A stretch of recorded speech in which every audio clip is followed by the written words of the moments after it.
네, 국내외 SDGs 이행 현황과 코로나19 이후의 불평등 감소라는 주제로 바로 첫 번째 세션을 시작하도록 하겠습니다.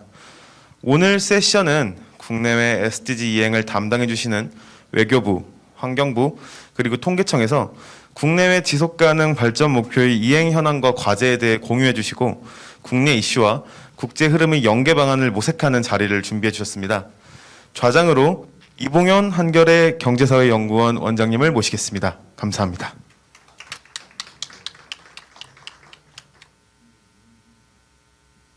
SDGs의 이행과 관련해서 지금 세계와 우리나라가 어느 지점에 와 있는지를 살펴보는 그런 세션으로 마련됐습니다.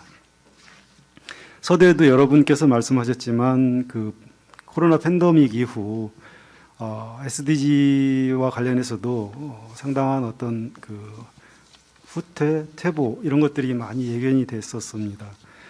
불평등이 국내뿐 아니라 국가 간에도 확대됐고요. 이제 백신 불평등에서도 의료에서도 많은 어떤 불균형이 발생하고 있어서 특히나 기후변화 대응에서도 굉장히 어려움이 많아졌지 않습니까? 그런저런 것들을 생각하면 과연 SDG 이행이 잘 되는 거야? 되고 있는 거야? 뭐 이런 질문들이 당연히 일어나게 돼 있죠. 그래서 이번 세션에서는 과연 지난 2년 또 작년 SDGs 이행과 관련해서 세계와 우리나라가 어떻게 해왔고 어느 지점에 와 있는지를 한번 좀 더 구체적으로 들여다보고 앞으로 뭘 해야 되는지를 정확하게 알기 위해서는 정확하게 우리가 어느 지점에 와 있는지를 알아야 될 것 같습니다. 그걸 이번 세션에서 약 1시간 동안 점검해 보겠습니다. 우선 오늘 세 분이 발제를 해주실 건데요. 소개를 드리겠습니다. 첫 번째 발제를 김현주 외교부 개발의제 정책과 사무관님께서 해주시겠습니다. 네, 그 다음에 두 번째 발제는 전준우 통계개발원 정책통계연구팀장님 해주시겠고요. 세 번째 발제는 조현수 환경부 녹색전환 정책과장님 해주시겠습니다. 저희가 지금 약간 조금 늦어져서요. 3시 30분까지 해야 되는 거 맞죠? 정확하게 끝내야 되는 거죠? 윤경호 국장님. 그러면은 한 50분 정도 시간이 있는데요. 세 분이 15분씩 발제를 해주시고 나머지 한 5분 내지 10분 정도 플로어와 온라인으로 들어오신 분들의 질문과 코멘트를 받아서 답변하는 그런 방식으로 운영을 하겠습니다. 먼저 첫 번째 발제 김현주 사무관님 해주시겠습니다.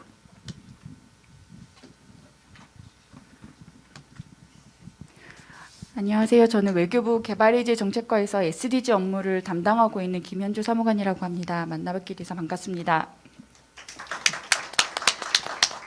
저희 외교부가 지금 SDG 시민넷과 함께 지금 열린 SDG 포럼을 같이 준비를 했는데요.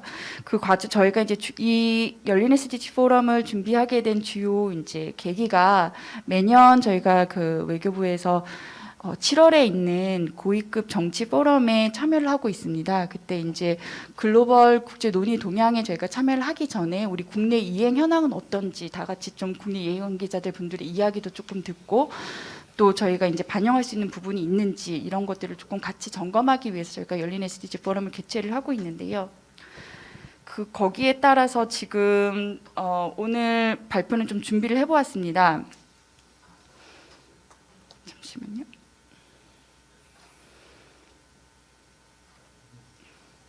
잠시만요. 요거를 좀 도와주시겠어요? 지금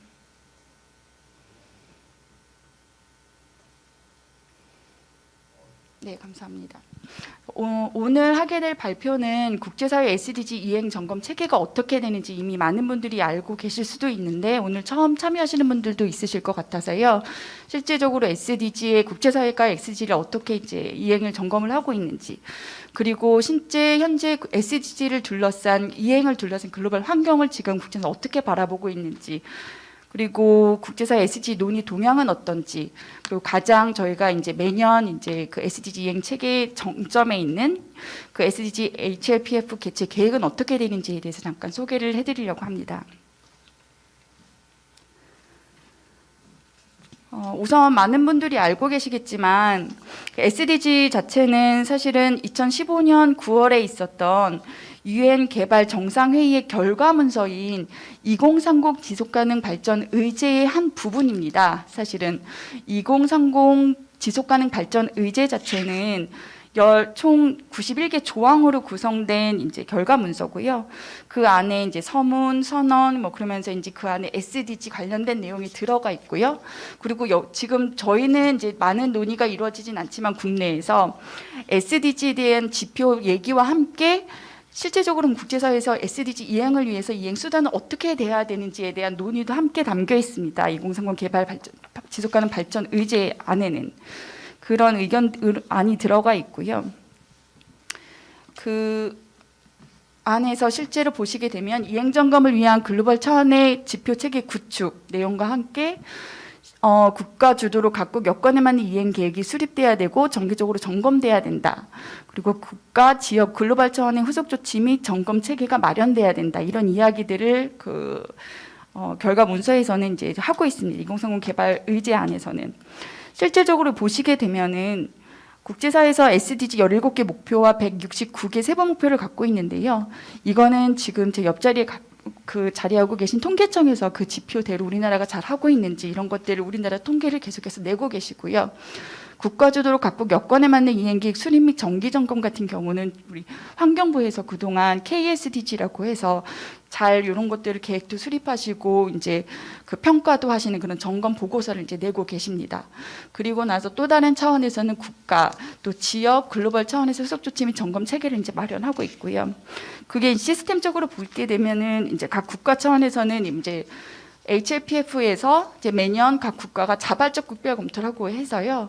어떠한 이제 강제적인 거는 아니고 권고적으로 권고 사항으로 각 국가가 SDG를 어떻게 이행하고 있는지 자발적으로 그런 국별 검토 보고서를 내도록 되어 있습니다. 우리나라 같은 경우에는 2016년도에 한번 낸 적이 있고요. 그리고 이제 지속가능 발전 지역 포럼이라고 해서 아태 지역, 뭐 아프리카, 뭐 라틴 아메리카 이런 식으로 해서 각 지역별로 그 관련된 이제 이행 현황들을 점검을 하고 있습니다.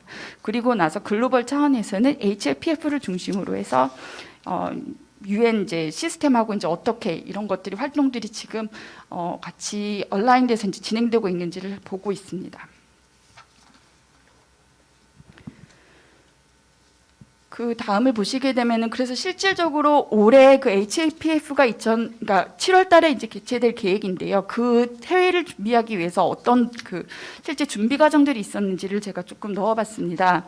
저희도 그러니까 예를 들어서 고위급 행사가 있을 경우에 이제 실무적으로 이제 논의가 이제 밑에서부터 차근차근 올라오잖아요. 그런 것과 마찬가지로 그 고위급 정책 포럼에서 논의가 되기 위해서는 유엔 차원에서 이제 각 지역별로 그게 이제 저희 우리나라 같은 경우는 이제 아태 지역에 속했기 때문에 에스캅 주관 아태 지역 지속가능 발전 포럼에서 이제 한번 논의가 되었고요.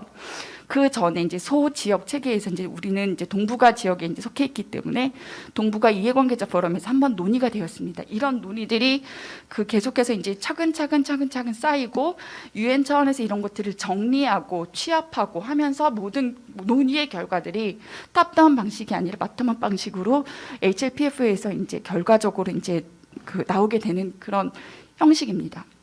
보시게 되면 이제 제가 그 위쪽에 STI 포럼하고 개발 제한 포럼을 조금 넣어놨는데요. 동북아 이해관계자 포럼과 에스캅 주관의 그런 아태 지역 지속가능 발전 포럼 그리고 그 HLPF 같은 경우는 각국의 이행 현황을 지금 점검한다라고 하면 제가 서두에 말씀드렸던 그러면 이행 수단으로서 그러면 각국이 SDG를 이행하는데 국제사회에선 뭘 해야 되지? 각 국가는 어떻게 해야 되지라는 그런 이행 수단 차원에서 아디스아바 제가 지금 마스크를 쓰고 이렇게 얘기를 하다 보니까 너무 숨이 가쁘네요. 죄송합니다. 좀 불편하시더라도. 그 SDG 차원에서 그러면 그것들을 하는데 국제에서 어떤 이행 수단이 있을까라고 이야기를 하는 게 2015년 사실은 7월 달에 한번 발표가 됐던 아디스아바바 행동의제라고 해서요. 재원 마련과 관련된 부분입니다. 그래서 이제 이행 수단 차원에서 개발 재원 포럼을 매년 이제 개최를 하고 있고요. 이것도 HLPF하고 같은 주기로 이제 진행이 됩니다. 매년 이제 점검을 하고 있고 유엔 차원에서 또 4년마다 이것도 정상급 회의를 개최하고 있습니다. 그래서 그 개발 재원 포럼에서는 이제 여전히 재원 부족으로 이제 재원을 동원하기 위해서 어떤 노력들을 해야 되는지 이런 것들 이제 국제사회가 다 같이 개도국, 선진국 다 같이 유엔 회원국들이 모여서 이야기를 하고 있고요. 그리고 얼마 전 5월 달에는 STI 포럼이라고 해서요. Science, Technology and Innovation 포럼입니다.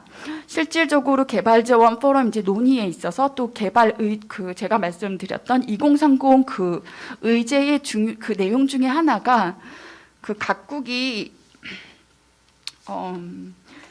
SDG 달성을 위해서 과학기술 분야의 논의 플랫폼을 만들어야 된다라는 내용이 들어가 있습니다. 그 국제사회의 과학기술 논의 플랫폼 역할을 STI 포럼이 하고 있고요.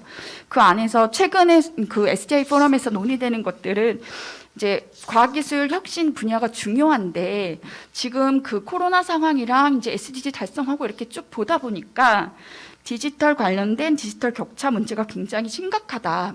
그래서 단순히 이거는 과학기술 분야에 한정된 게 아니라 교육 분야에서도 그렇고 의료 분야에서도 그렇고 환경 분야, 에너지 분야 그런 모든 분야에서 이 디지털 관련된 이슈가 격차 문제로 인해서 선진국과 개도국 그리고 그 각 국가 안에서의 격차가 심화되고 있다. 그렇기 때문에 그 디지털 격차 해소가 중요하다라는 식으로 그 SDG 달성을 위해서 그 과학기술 발전이 어떻게 활용돼야 되는지에 대한 논의를 STI 포럼에서 하고 있습니다. 그러면 이제 글로벌 환경은 지금 어떻게 되고 있는지에서 잠깐 설명을 드리도록 하겠습니다. 지금 2020년 이제 코로나가 발생한 이후 지금 3년 차에 들어섰는데요. 그 코로나19 그것과 동시에 기후 위기는 계속해서 있어 왔고요. 지정학적 충돌은 여기저기서 이제 계속 이제 진행이 되고 있고 이러면서 개발의 이제 SDG 달성을 위한 개발 진전은 굉장히 더딘 상황이고 백신의 형평성 문제는 여전히 계속해서 논의가 되고 있고요.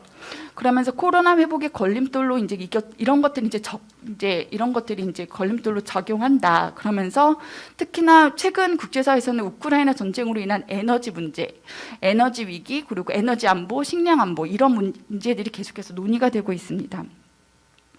이런 이제 과제들은 이제 안 그래도 코로나 이전에도 안 그래도 국제사회는 SDG 달성이 조금 어렵지 않느냐, 조금 더 노력해야겠다 막 이렇게 으쌰으쌰 하고 있었는데 저희가 컨트롤할 수 없는 이제 코로나 팬데믹이 이제 오고 그런 우크라이나 전쟁 상황 같은 것들이 이제 발생하고 이러다 보니까 SDG 달성에 집중하기가 조금 어려워진 상황인 거죠, 현재로서는.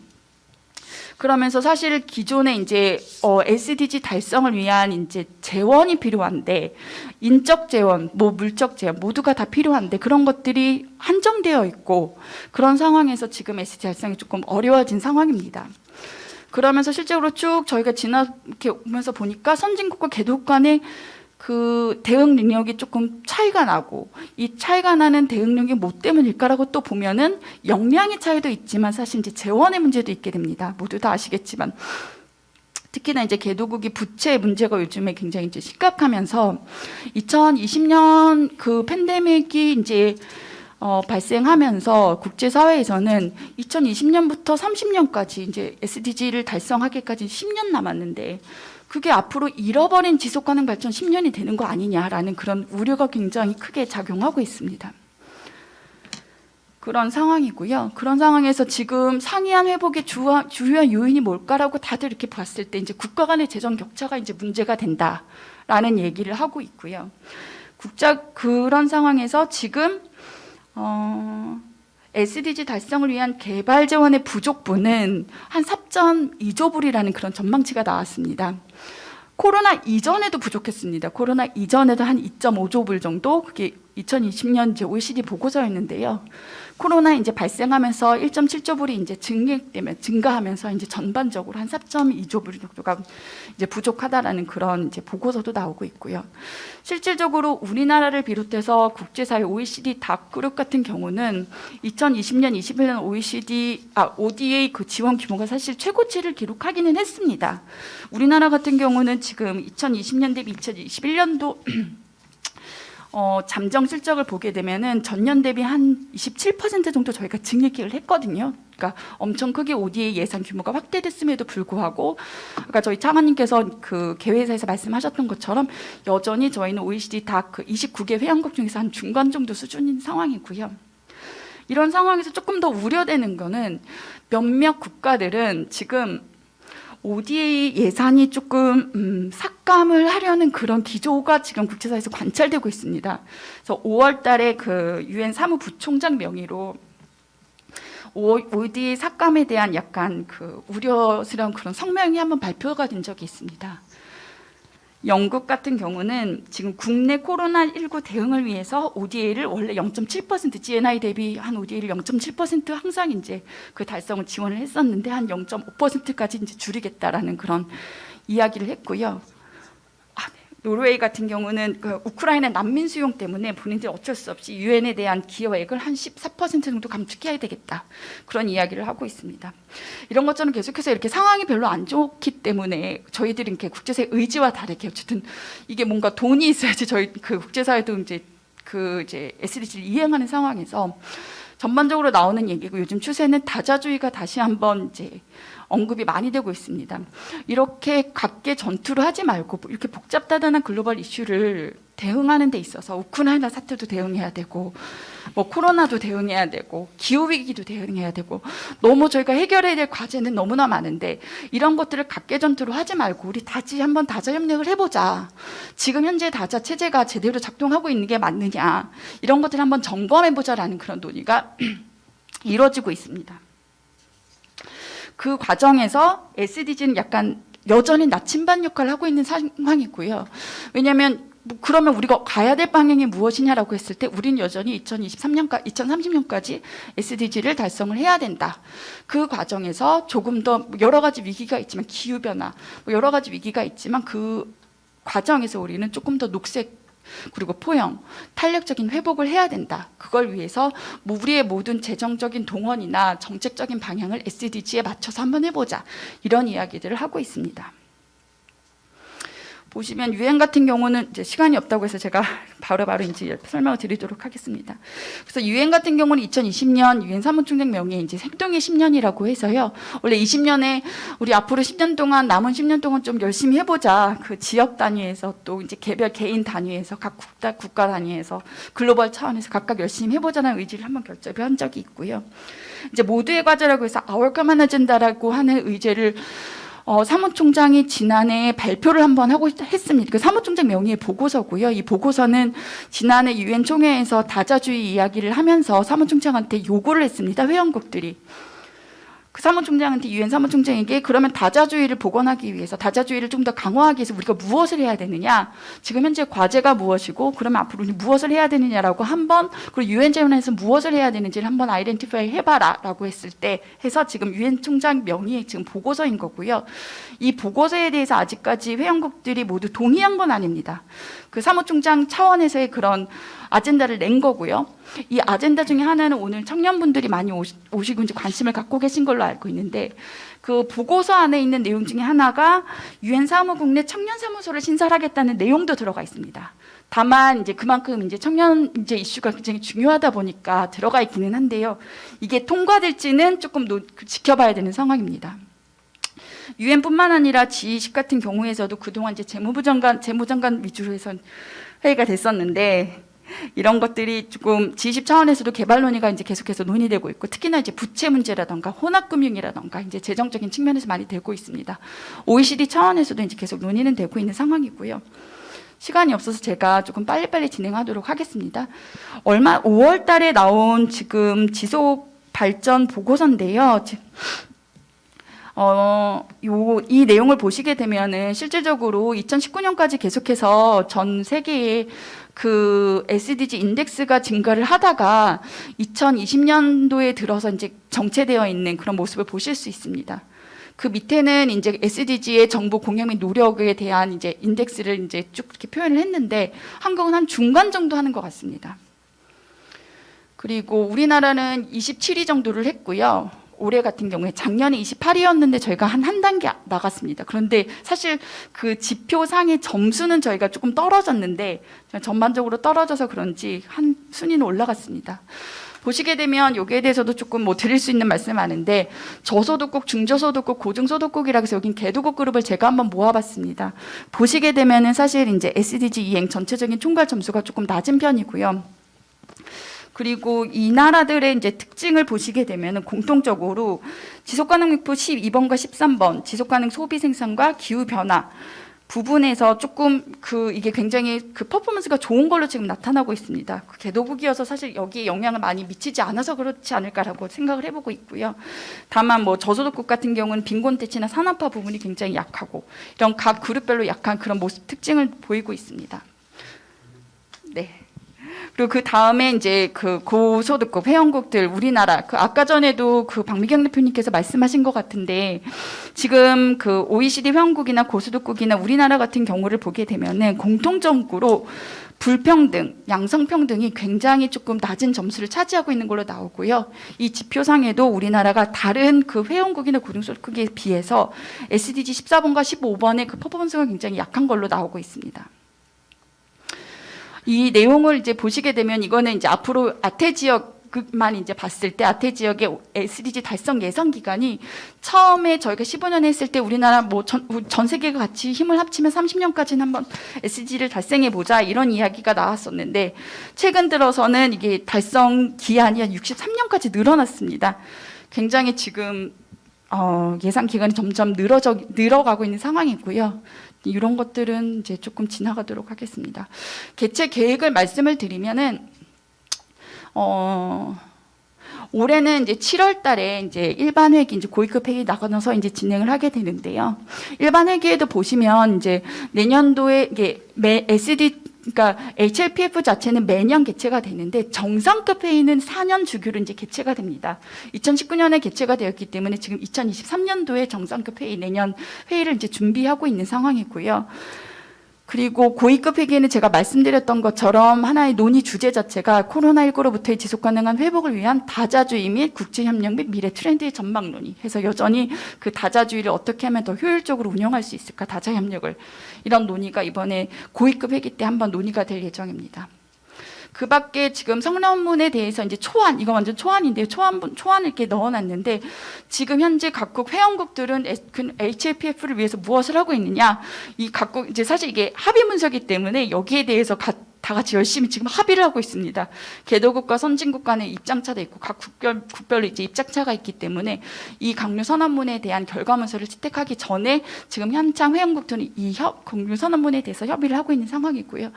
제가 조금 길어졌는데 네, 저는 이제 이상으로 발표를 마치고 혹시라도 나중에 또 질문사항이 있으면 그때 또 받도록 하겠습니다. 감사합니다. 네, 김현주 사무관님 고맙습니다. 많이 준비해 오셨는데 시간을 충분히 못 드려서 죄송하고요. 계속 해서 바로 두 번째 발제로 가겠습니다. 전준호 통계개발원 과장님이 UN SDGs 한국 이행 현황에 대해서 말씀해 주시겠습니다. 네, 안녕하세요. 예, 방금 소개받은 통계개발원 정책통계연구팀장으로 있는 전준우라고 합니다. 네, 인사드리겠습니다. 예, 저희는 그 통계청에 소속되어 있는 연구기관인데요. 저희가 SDG에 관한 전체적인 데이터 총괄을 현재 맡고 있고요. 그 총괄 관리를 지금 현재 하고 있습니다. 제 이름 밑에는 이제 저와 같이 또 데이터 SDG에 관한 전체 데이터를 또 총괄하고 있는 저희 이제 팀원들 이름이 좀 소개가 되어 있습니다.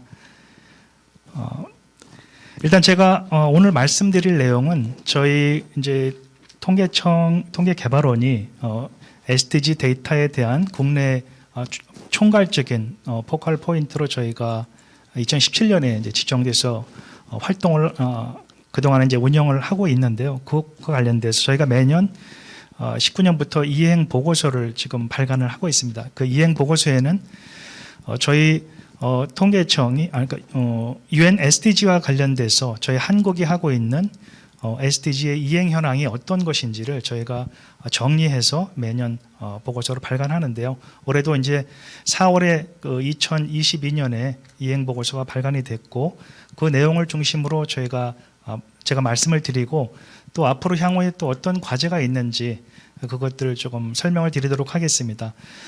전반적인 내용을 좀 설명을 드리고 또 이제 데이터 중심으로 해서 그런 내용들을 간단하게 좀 소개를 해드리겠습니다.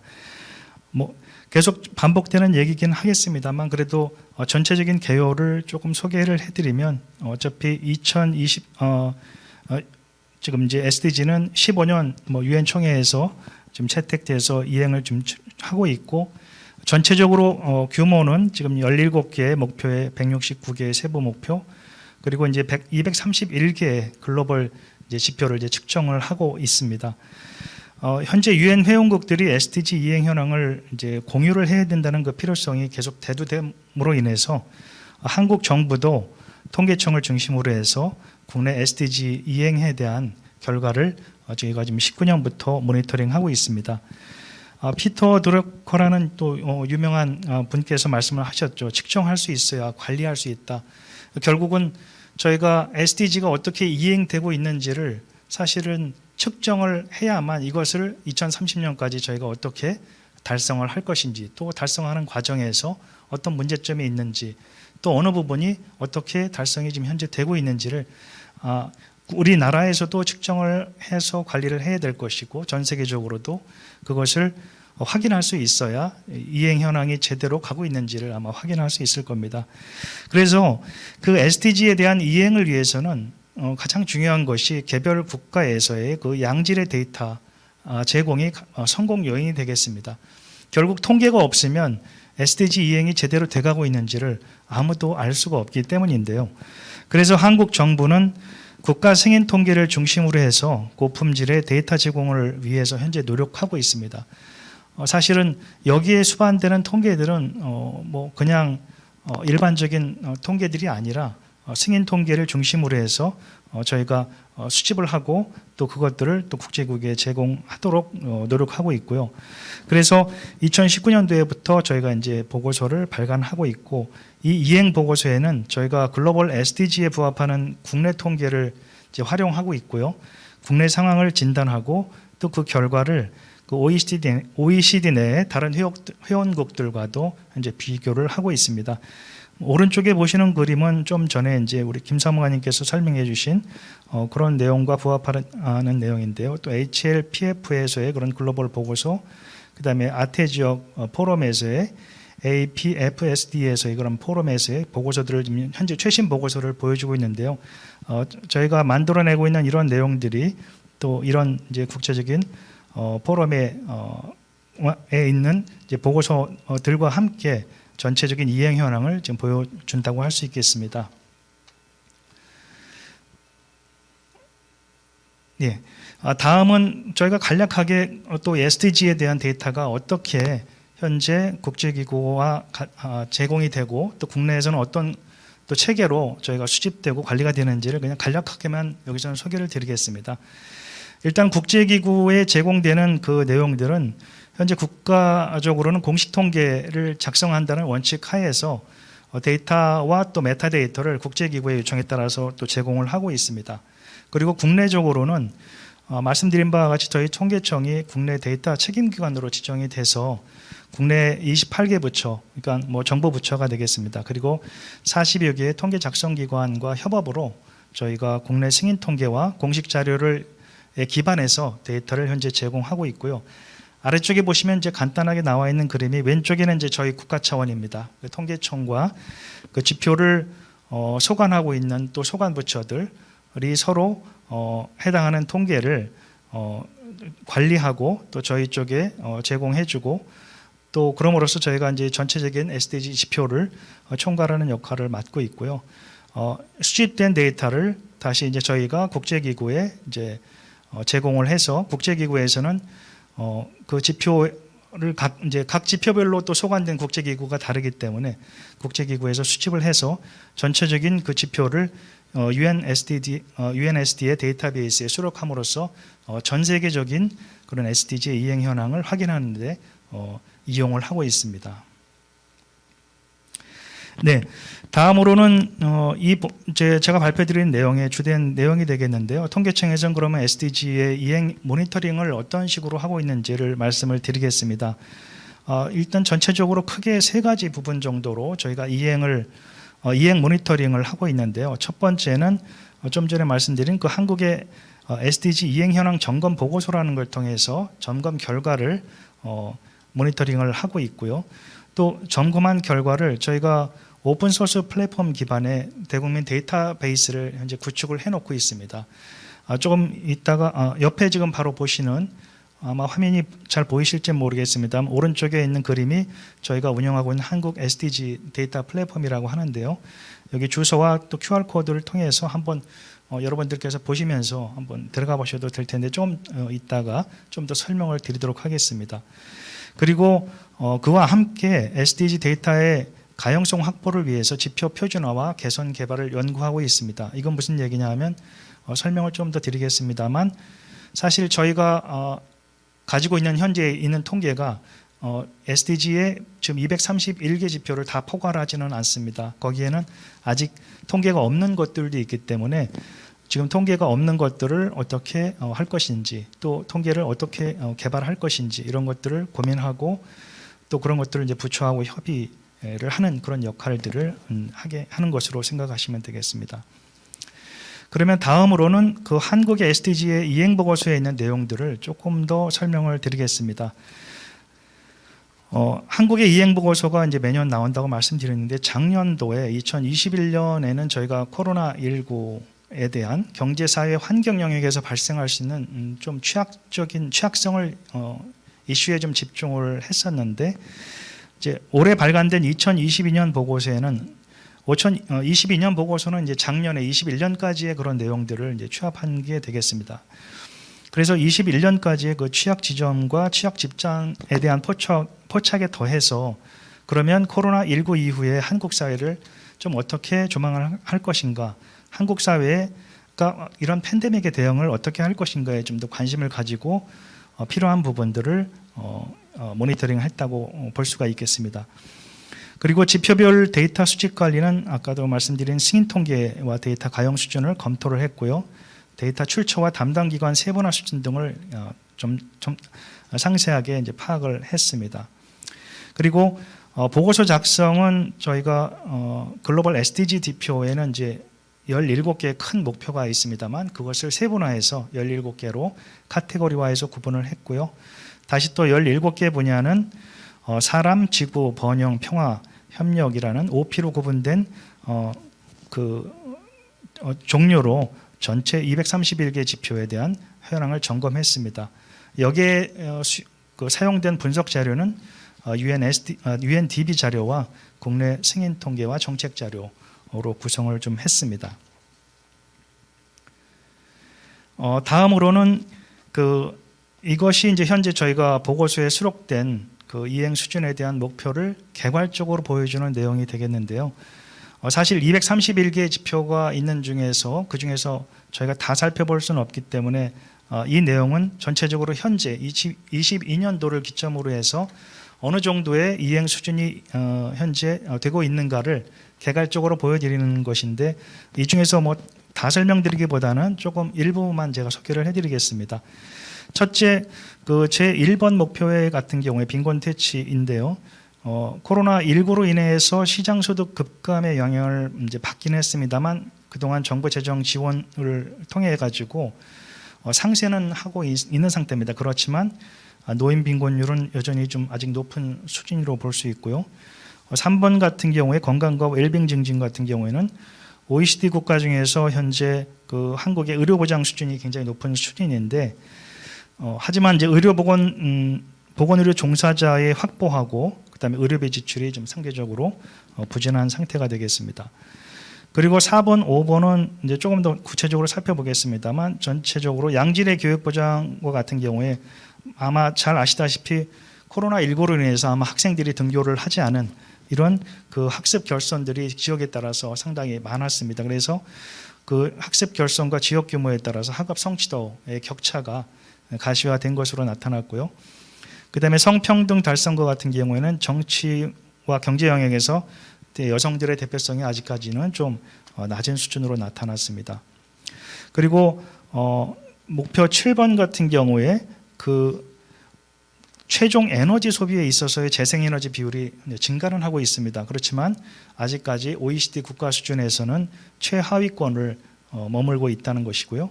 그 다음에 그 8번과 같은 경우에는 이제 경제 성장과 일자리인데 현재 그 코로나19 시대에 여성 그 실업률이 급격히 좀 증가를 한 상태인데 하지만 또 2020년에 산업재해로 인한 사망자 수가 전년 대비해서 상당히 많이 증가를 했습니다. 그리고 10번 같은 경우에 이제 불평등 감소에 있어서 소득 불평등 수준이 이제 꾸준히 완화되긴 했습니다만 시장 소득 기준으로 진위 계수와 처분 가능 소득 기준의 진위 계수 사이에 OECD 국가 중에서 가장 현재 적은 수준이라는 것. 그리고 12번 같은 경우에 지속 가능한 소비와 생산에 있어서 코로나19로 인해서 상당히 그 플라스틱 그 포장재들이 폐기물이 상당히 많이 증가를 했습니다. 그리고 1인당 생활 폐기물 발생량도 지속적으로 증가를 하고 있고요. 그 다음에 13번과 같은 경우에 이제 온실가스 배출의 증가가 상당히 증가율은 좀 둔화하는 추세에 있습니다만 그래도 19년에 배출량까지는 전년 대비해서 조금 감소하는 추세로 나타나고 있습니다. 그리고 14, 15번, 17번 같은 경우에는 제가 뒤에서 조금 더 설명을 자세히 좀 드리도록 그렇게 하겠습니다. 그러면 우선 그 HLPF에서 이번에 이제 아마 중점적인 주제로 다뤄질 내용일 것으로 보는데 그 목표 중에서 저희가 이것은 뭐 대표성을 띈다기보다는 그 중에서 한번 관심을 갖고 봐야 될 그런 영역별로 저희가 하나씩 그냥 짚어보도록 하겠습니다. 첫째, 양질의 교육 보장인데요. 아까도 뭐 잠깐 설명을 드렸습니다만 그동안에 이제 수업 결손으로 인한 그 학생들의 그 기초 학력 미달 비율이 조금 더 증가를 한 상태입니다. 예를 들어서 2020년에 중학교 3학년과 고등학교 2학년의 기초 학력 미달 비율이 2019년에 비해서 증가했기 때문에 결국은 학습 결손의 우려가 현실화되어 있다는 거고요. 그리고 또 특히 이제 과목별로도 그런 미달 비율이 지역별, 그러니까 읍면 지역이 대도시보다 좀 높게 나타났고 또 그 지역 간 격차가 좀 더 그 확대가 됐다. 이런 내용들이 이번에 평가 결과로 나타나 있습니다. 네.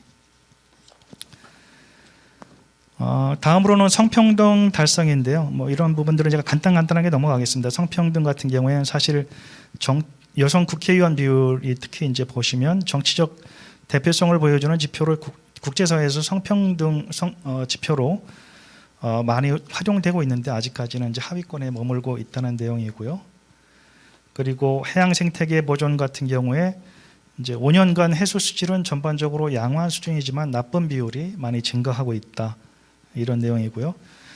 또 육상 생태계 보호 15번 같은 경우에는 아마 아시겠지만 산림 면적 감소율이 조금 이제 줄어들고 있는데 이것은 최근 들어서의 어떤 그 산림의 대형 산불로 인한 그런 영향도 있던 것으로 보여지고요.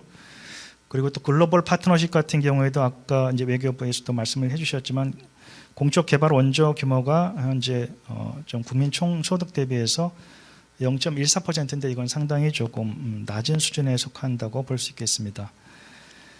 전체적인 이행 결과는 코로나19의 영향 때문에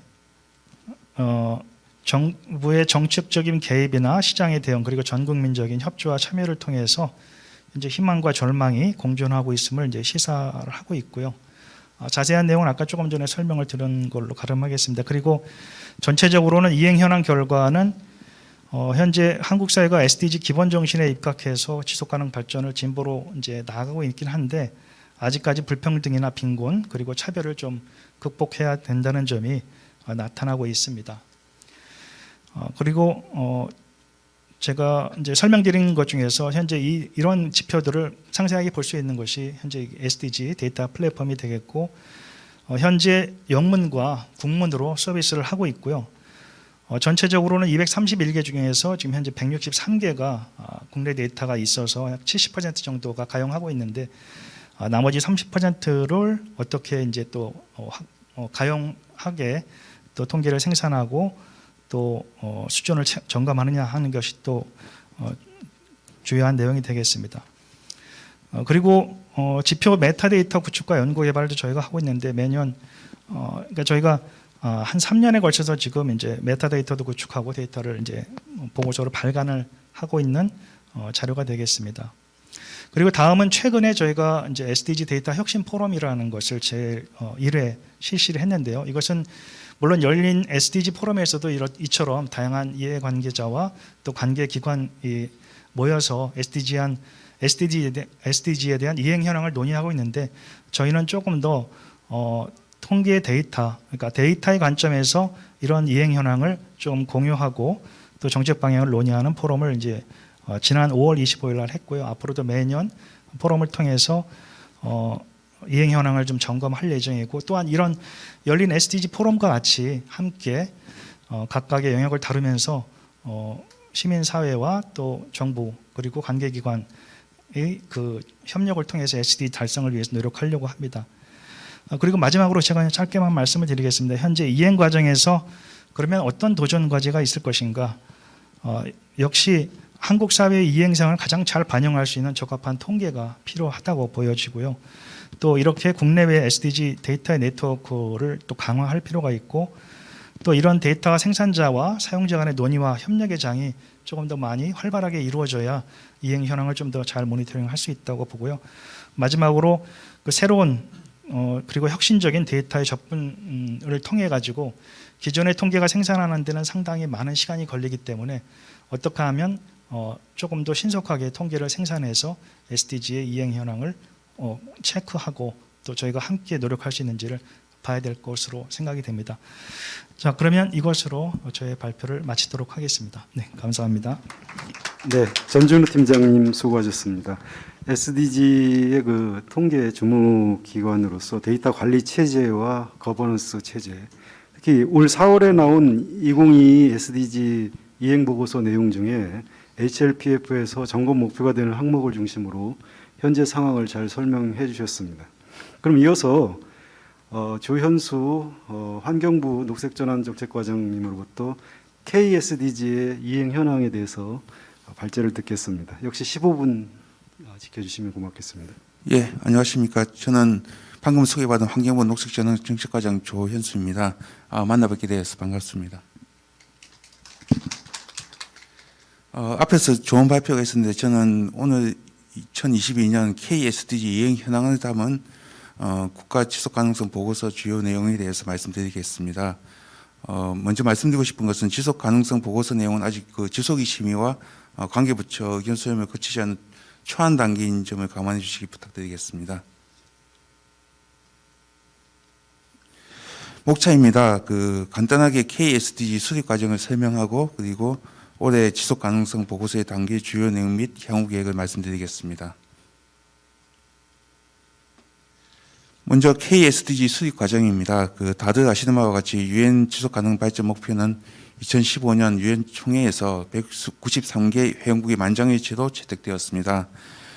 유엔 SDG에 대해서는 이전 발표에서 자세히 설명이 되었습니다. 하지만 유엔 SDG가 국내 현실과 부합하지 않는 측면이 일부 있습니다. 따라서 우리나라도 지속 가능 발전 목표의 이행 상황과 국민 삶의 질을 세밀하게 평가하기 위해 2018년에 국내 실정에 맞게 유엔 SDG를 변형한 국가 지속 가능 발전 목표인 KSDG를 수립하였습니다.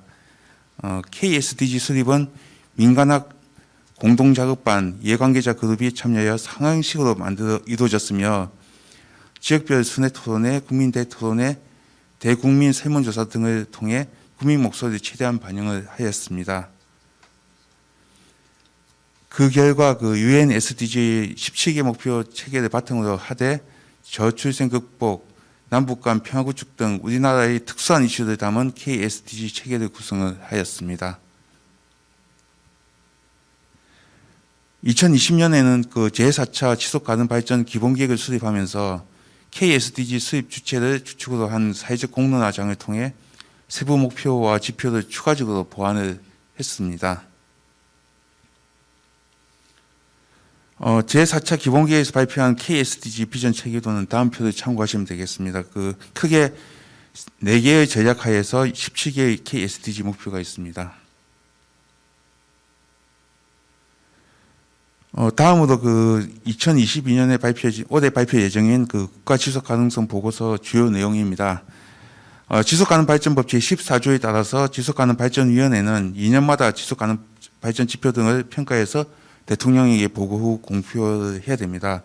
UN SDG는 매년 하지만 KSDG는 2년에 한 번씩 평가를 하는 체계입니다. 2020년에 KSDG 수립 이후 처음으로 지속 가능성 평가를 수행했고 올해는 제4차 기본계획에서 수정된 KSDG 지표 평가 결과를 담은 지속 가능성 보고서를 6월 달에 발간할 예정으로 있습니다.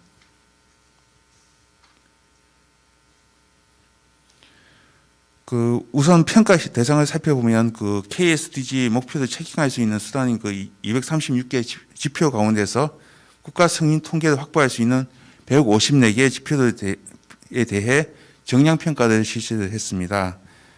KSDG를 수립할 당시에 미래지향적인 목표 관리를 위해 1인당 플라스틱 소비량 등 통계 자료가 마련되지 않은 도전적 지표들을 포함했기 때문에 평가 대상이 일부 좀 다소 제한적이고 좀 빠진 부분이 있다고 말씀드릴 수 있겠습니다. 이는 추후에 계속 보완해야 하도록 하겠습니다.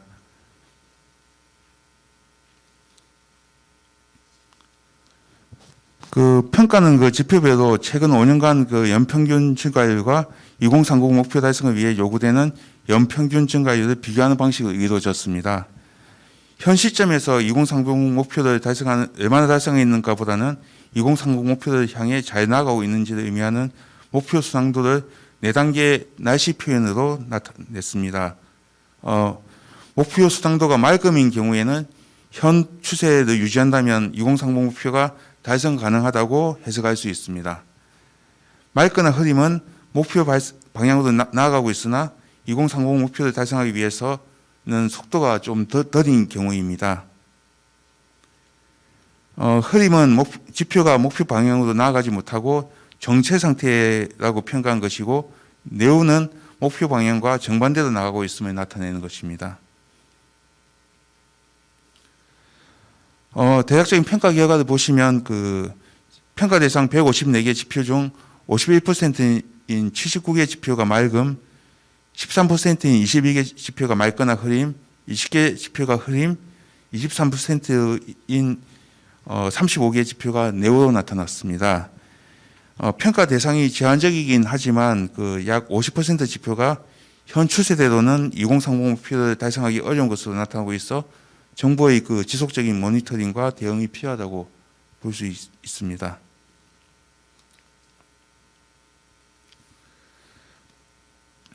KSDG 4개 전략별로 나누어 살펴보도록 하겠습니다. 먼저 전략 1, 사람이 사람답게 살 수 있는 포용사회입니다. 사회 분야에는 목표 1번 빈곤 감소, 목표 2번 식량 안보, 목표 4번 교육, 목표 5번 성평등, 목표 11번 지속 가능한 도시가 포함되어 있습니다. 60% 이상 지표가 목표를 향해 수당 중인 것으로 나타났는데 대표적으로 취약계층 긴급복지 지원 예산 비율, 취약률, 고등교육 이수율 등의 지표가 맑음으로 나타났습니다. 고용보험 가입률, 민간 부분 여성 관리자 비율 등의 지표는 개선되고는 있습니다만 목표 달성을 위해 속도가 늦어 맑거나 흐림으로 평가가 되었습니다. 한편 코로나19 팬데믹 사태에도 불구하고 인구 1,000명당 공공병상 수는 목표치에서 역행하는 경향을 보였고 평생학습 참여율, 성폭력 사건 근거율 등 네오로 평가되었습니다. 다음 전략이 혁신적 성장을 통한 국민 삶의 질 향상입니다. 경제 분야는 목표 8번 일자리 확대와 경제 성장, 목표 9번 산업혁신과 사회 기반 시설 확충, 목표 10번 불평등 해소, 목표 12번 지속 가능한 생산과 소비가 포함되어 있습니다. 네오로 평가는 평가된 지표는 40%, 70%로 4개 전략 중에 가장 높은 비율을 보였습니다. 취약계층의 디지털 정보화 수준, 장애인 의무 고용률 등의 지표는 순항하고 있으나 정규직 대비 비정규직 비율, 1인당 식품 폐기물 발생량, 1인당 유해 폐기물 발생량 등 폐기물 관련 지표들은 전반적으로 악화되는 것으로 나타났습니다. 다음 전략 3 미래 세대가 누리는 깨끗한 환경입니다. 환경 분야는 목표 6번 물관리, 목표 7번 친환경 에너지, 목표 13번 기후변화 대응, 목표 14번 해양 생태계 보전, 목표 15번 육상 생태계 보전을 포함하고 있습니다. 농어촌 지역 상하수도 보급률, 재생에너지 발전 비중, 갯벌 보급 면적 등의 지표가 맑음으로 평가되었습니다. 한편 그 해양 쓰레기 수거량, 살인 보급 면적 등은 긍정적 방향으로 진행 중이나 목표 달성을 위해서는 더 속도를 높일 필요가 있는 것으로 나타났습니다. 국가 온실가스 배출량은 2000년부터 2018년까지 매년 증가하여 지난 20년 보고서에는 내후로 평가되었으나 2019년 처음으로 감소 추세를 보였습니다. 다만 이것이 코로나19로 인한 일시적 감소에 그치지 않도록 지속적인 감축 노력이 필요한 상황입니다. 또한 해수 수질 평가, 육지 면적 중 살인 면적 비율 등은 내후로 나타났습니다. 그 다음 전략 4 지구촌 평화와 협력 강화입니다. 평화 협력 분야는 목표 16번 평화 정의 포용, 목표 17번 지구촌 협력을 포함하고 있습니다. 5대 범죄 근거율과 정부 대상 정보 공개 청구 및 공개 건수, 디지털 정보 격차 감소율 등의 지표는 목표를 향해 순항 중에 있습니다. 다만 정부기관에 대한 국민 신뢰도, 국민의 정치적 효능감은 긍정적 방향으로 진행 중이지만 목표 달성을 위해서는 보다 노력이 필요한 것으로 나타났습니다. 한편 마약 범죄 건수, 사이버 범죄 근거율은 목표 반대 방향으로 역행하고 있는 것으로 평가가 되었습니다. 지금까지 전반적인 지속 가능성 평가 내용을 소개해 드렸습니다. 다만 앞서도 말씀드린 바와 같이 아직 초안 단계로 부족한 부분을 계속 보완하고 있으며 지속의 심의와 부처 의견 수정 과정에서 내용이 변경될 수 있다는 것을 다시 한번 말씀드리겠습니다.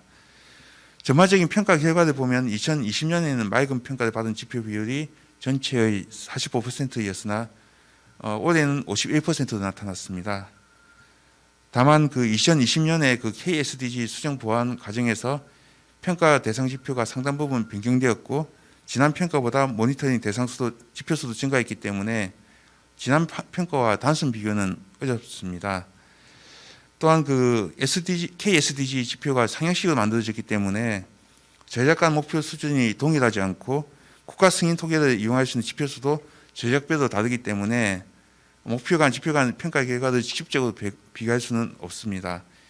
현 시점에서 추세 분석을 통해 목표별 순항도를 평가했다는 점에 의미를 두고 봐주셨으면 감사하겠습니다.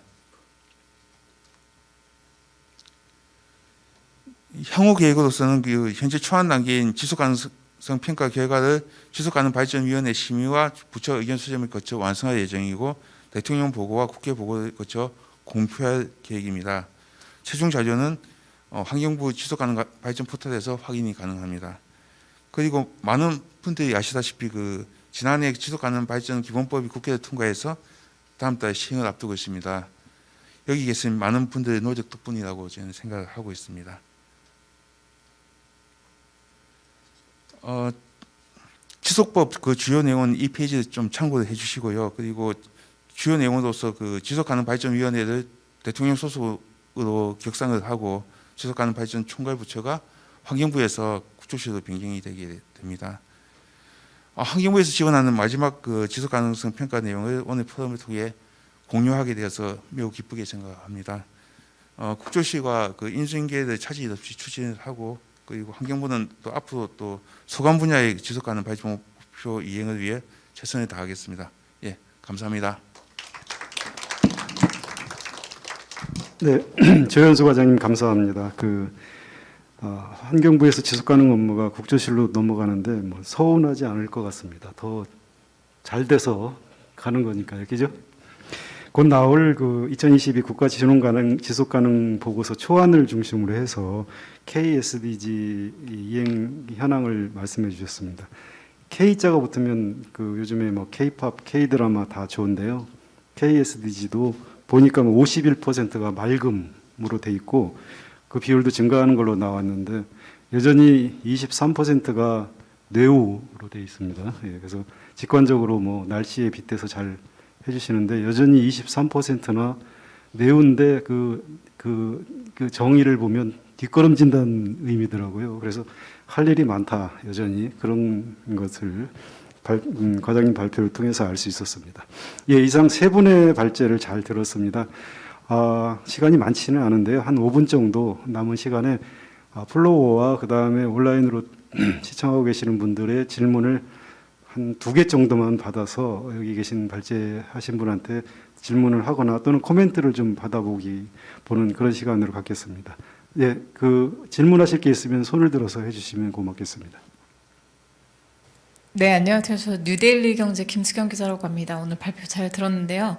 2030년까지 유엔에서 지금 SDGs 달성을 목표로 했는데 한국은 현실적으로 몇 년 정도를 예상하고 계신지 좀 궁금하고요.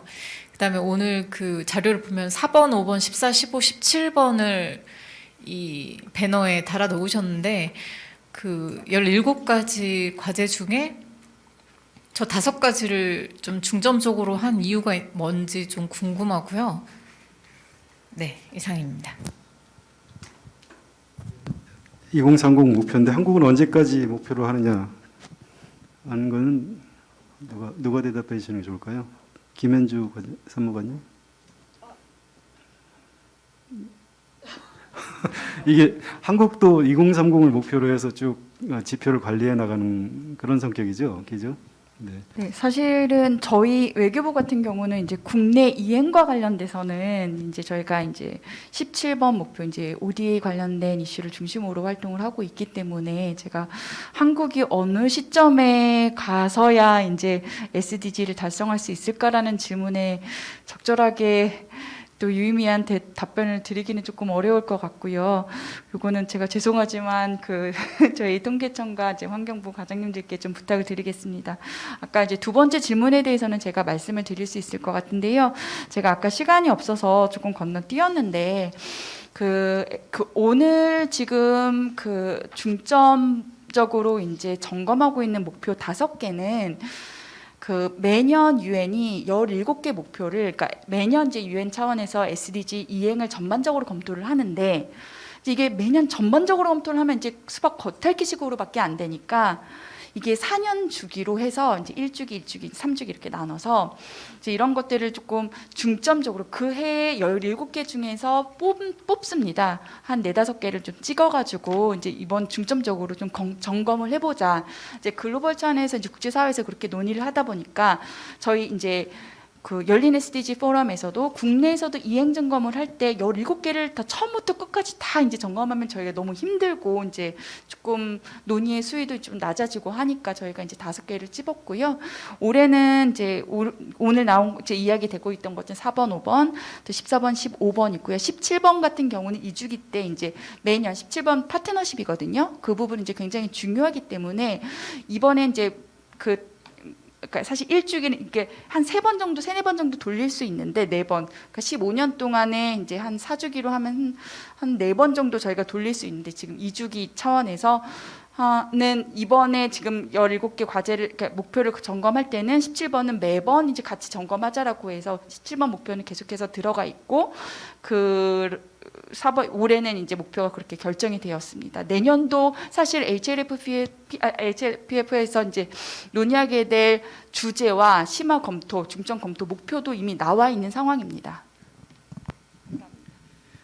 네, 아까 그 질문해 주신 내용이 한국은 몇 년도에 달성할 것인가 이 말씀을 해주셨는데요. 상당히 어려운 질문을 해주신 것 같습니다. 사실 SDG가 뭐 국제적으로 2030년까지 달성하자라고 하는 목표를 가지고 출발을 해서 저희가 지금 이렇게 점검을 하고 있는데요. 사실은 그 저희도 몇 년까지 이걸 달성할 수 있다라고 장담하실 수 있는 분은 아마 없지 않을까 생각을 합니다. 그것은 지금 답을 드리기는 아마 어려울 것 같고, 아까도 말씀드렸다시피 측정할 수 있어야 관리가 되고 그것이 얼만큼이 돼 있는가를 확인할 수 있는데, 예를 들면 이런 뭐 간단한 예를 들면 100점을 언제 맞을 것인가, 그러면 결국 노력하는 단계밖에는 없을 것 같은데, 그 노력을 해서 그러면 언제 100점을 맞을 수 있을까 하는 것과 같은 거라서 좀 어려운데, 사실은 이런 논의를 통해서 저희가 그런 것들을 달성할 수 있기 위해서 많은 노력을 함께 하는 것이 필요하다고 생각이 되고요. 아까도 말씀드렸다시피 지금 측정할 수 있는 것이 70%입니다. 현재 상태에서 아직까지도 30%는 더 저희가 통계를 만들어내고 생산을 하고 또 그거를 측정할 수 있어야 또 언제쯤 그런 공통의 목표를 달성할 수 있을 것인가에 대한 논의를 또 계속 해나가야 될 것이라고 보고요. 아무튼 계속 노력을 해서 서로 좀 달성할 수 있도록 그렇게 해야 될 거라고 생각이 됩니다. 예, 그 제가 간단하게만 좀 첨언을 드리면, 아까 발표 내용에도 있었습니다만 저희가 그 17개 목표에 대해서 그 측정할 수 있는 그 측정은 아니 어쨌든 평가할 수 있는 그 지표가 236개가 있고요. 그 중에서 그 정량적인 지표인 154개 지표에 대해서 그 2년마다 평가를 하고 있는데, 그 중에서 51%가 지금 그 2030 달성이 현 추세대로 가능하다는 게 51%가 나왔고요. 그런데 네오 같은 경우는 반대로 가고 있다는 의미니까 그 23%는 반대로 가고 있으니까 이 부분에 대해서는 오히려 점점 그 목표를 향해서 멀어지고 있다, 이렇게 평가할 수도 있습니다. 간단하게만 첨언드리겠습니다. 예, 감사합니다. 네, 혹시 온라인으로 들어오신 분 중에 질문하실 분 계신가요? 연결이 되나요? 질문. 네, 질문하실 분. 네, 안녕하세요. 발표 잘 들었습니다. 저는 한국장애인재활협회 이경신이라고 하고요. 제가 질문을 전준우 통계개발원 팀장님께 좀 드리고 싶은데, SDG 이행 현황에 대한 이제 발표 내용 굉장히 이제 유익했고요. 그 이행 결과 요약에서 세 가지 키워드가 있었잖아요. 불평등과 차별과 빈곤의 문제가 여전히 이제 과제인데, 저희가 이제 장애 쪽 단체다 보니까 이제 사실 사회 가장 어떻게 보면 취약계층으로서의 장애 부문이 이 세 가지 키워드와 사실 띄워놓기가 굉장히 어려운 상황이잖아요. 그래서 제가 궁금한 건 지금 SDG 이행 관련해서 별도의 장애 부문에 대한 데이터를 구축을 하고 계시는지, 어떤 진척도 같은 것이 현재 파악이 가능한 건지 좀 궁금하고요. 그게 이제 아직 아까 보니까 계획에서 데이터 세분화의 이제 계획 중에 이주 상태와 지역 장애에 따라 이제 나눈다고 하셨는데, 이것들을 그러면 이제 언제쯤 이제 만약에 아직 그 진척도가 파악이 안 돼 있다고 하면 구체적인 타임라인을 조금 이제 알 수 있을까 궁금합니다. 예, 질문 감사드립니다. 저희가 이제 이행 현황 결과에서 이제 언급된 것이 아까 말씀드린 그런 뭐 불평등이나 빈곤 이런 차별들을 이제 극복해야 된다는 점을 말씀을 드렸고요. 그러면 이제 장애인과 관련된 그런 지표들을 또 어떻게 그 개발할 것인가 하는 부분에 있어서는 이것은 이제 물론 저희도 그런 부분들을 이제 노력은 하겠지만, 사실은 아까도 말씀드렸다시피 이것들이 저희 통계청에서 하는 이제 역할이 기존에 있는 승인 통계를 바탕으로 해서 이 지표를 이 SDG의 이행 현황에 활용할 수 있는가 없는가를 저희가 이제 확인을 하고 그것을 지표로 삼아서 저희가 SDG의 이행이 어느 정도 지금 이루어지고 있다 하는 것을 이제 논의하는 거기 때문에, 저희가 자체적으로 이 장애인 지표에 대한 것을 저희가 뭐 개발할 수 있는 것은 아니고요. 이것은 관련 이제 정부 기관이나 정부 부처에서 이 SDG의 이행과 관련된 이제 각종 지표들이 있습니다. 말씀드렸다시피 뭐 17개 목표에 뭐 169개의 뭐 세부 목표, 그다음에 다시 231개의 지표가 있는데, 그 지표에 해당하는 것들이 가장 적당한 지표가 있는지를 이제 저희가 발굴을 해내는 것이 이제 우선인데, 그런 점에서 저희가 노력을 하고 있는 것은 그 지표들이 매년 있는지, 그러니까 예를 들면 어떤 그 통계들이 승인 통계로 새로 등록이 된다든지 아니면 기존에 있는 통계가 없다면 저희가 이제 국제 비교를 통해서 나오는 그런 데이터들을 활용하고 있는데 그런 점에 있어서 저희가 조금 더 지금 현재 아까도 말씀드린 가용성 연구라는 것이 이제 그런 부분들에 속하는 건데요. 어떤 통계들이 가능한 것이 국내에서 있는 것인가, 없다면 이런 부분들이 좀 필요하지 않겠는가라고 이제 제언 드리는 것들을 앞으로 조금 더 해 나가려고 하고, 그런 것들을 조금 더 이제 뭐 저희가 올해 처음 이제 데이터 SDG 데이터 혁신 포럼이라는 걸 통해서 세분화와 관련된 것들을 논의를 하곤 했는데요. 아마 당장은 저희가 뭐 어떤 것이 있다라고 말씀을 드리기는 어렵습니다만, 그런 지금 파악이 되지 않은 그런 지표들을 저희가 조금 더 발굴하고 또 부처의 관심을 불러일으켜서 조금 그 지표를 생산할 수 있게끔 하는 노력들을 좀 앞으로 해 나가겠다 하는 말씀을 좀 드리는 것으로 답변을 대신할까 합니다. 네, 감사합니다. 네, 그 국내외 SDG 이행 현황을 점검해 본 첫 번째 세션을 마치겠습니다. 짧은 시간에 그래도 성심성의껏 준비해 주시고 발제해 주신 세 분께 감사드리고요. 온라인 오프라인에서 함께해 주신 청중분께도 감사드립니다. 예, 이상으로 마치겠습니다.